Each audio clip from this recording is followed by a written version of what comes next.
5 minuuttia meni lähetystä, niin ensimmäinen ihminen lähti mukaan peliin. Kysymys on siis äärimmäisen suositusta televisio-show. Pitäisiköhän tämä siirtää prime timeen, kun näyttää olevan suosiota?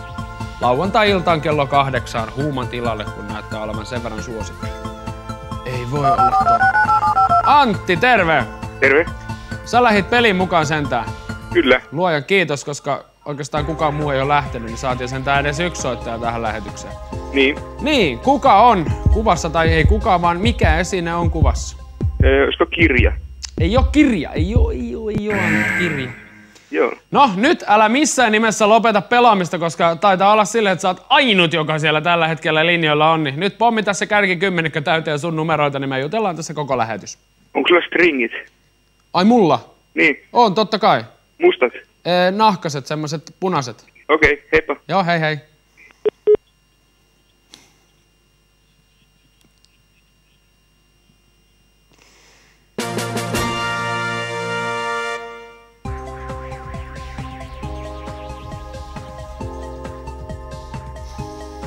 Ei ollut kirja.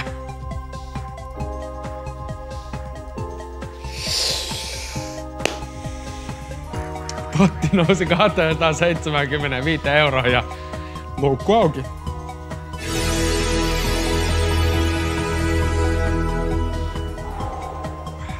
No niin.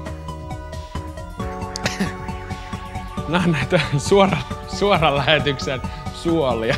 Suolia! Kun suoran lähetyksen suola.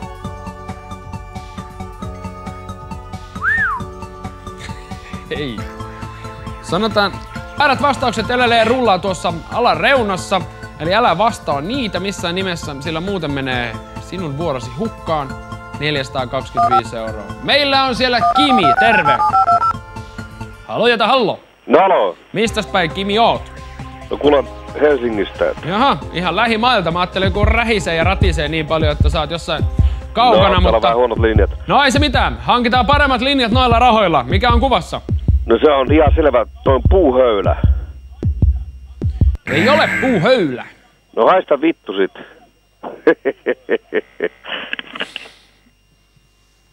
Hii.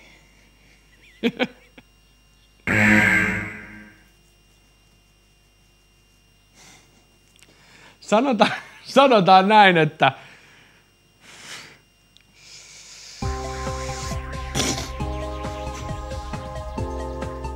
mitä täällä tapahtuu?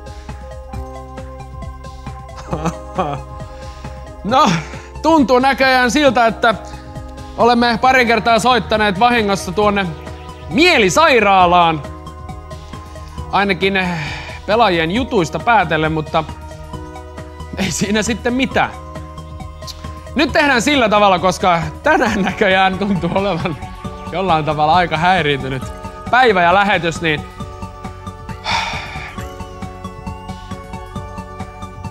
ei, hyvää päivää. Ei tästä tule mitään. Mä en halua enää puhua kuin yhden ihmisen kanssa. Jos sieltä tulee tollaista tekstiä, niin puhumme tasan tarkkaan yhden ihmisen kanssa enää tässä lähetyksessä. Hän tulee olemaan siellä 8 ja minä aion soittaa hänelle 12 minuutin kuluttua. Ja jotta ei varmasti tule väärää vastausta ja minä pääsen täältä vihdoin pois, niin nyt jätkät Juman kautta sitä luukkua auki sen verran, että se paljastuu. Mikä se esine on? Kattokaa nyt, siinä teillä on. Tällä kuivataan hiuksia ja tukkaa ja ihan mitä kaikkea, vaikka selkäkarvoja.